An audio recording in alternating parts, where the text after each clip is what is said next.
Hi మరీ happy Christmas, happy మరీ Christmas. చూడండి, అయితే ఆ దూత భయపడుకుడి, ఇదిగో ప్రజలందరికీ కలుగుబో మహా సంతోషకరమైన సువార్తమానం నేను మీకు తెలియజేస్తున్నాను.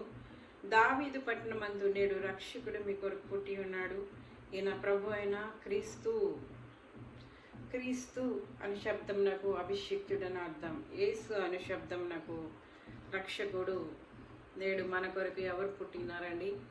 రక్షకుడు పుట్టి ఉన్నారు. ఆయన ప్రభు అయిన క్రీస్తు.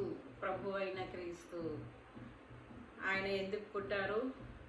ప్రజలను వారి పాపముల నుండి విడిపించడానికి యేసుప్రభు వారు ఈ లోకంలో జన్మించారు. లోకమంతటికి కూడా సంతోషకరమైన సువర్తమానము. ఇది ఏ ఒక్కరికో కాదు, ఈ బెత్లెహేముకే కాదు, లేకుంటే నజరేత్కే కాదు, లేకుంటే యెరూషలేముకు మాత్రమే కాదు, కానీ ప్రజలందరికీ, అంటే లోకం మొత్తానికి ప్రతి ఒక్కరికి ఆయన రక్షకుడే. యేసు ప్రభు వారు ప్రతి మనిషికి కూడా రక్షకుడే. ఎలా రక్షకుడయ్యారు అంటే ఆయన పాపములను విడిపించడానికి వచ్చే రక్షకుడు. ఈరోజు మనం పాపం నుండి విడిపింపబడితేనే రేపు పరలోక రాజ్యంలో చేర్చబడతాం.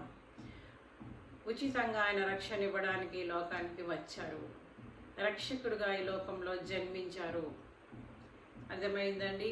మీ పాపం కడగబడాలన్నా, మీ పాపం నుండి మీరు విడుదల పొందుకోవాలన్నా, నిత్య జీవాన్ని పొందుకోవాలన్నా, నరకం నుండి తప్పింపబడాలన్నా ఏకైక రక్షకుడు యేసు ప్రభు.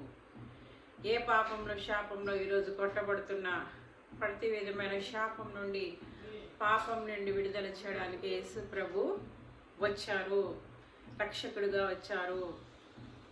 Praise lord.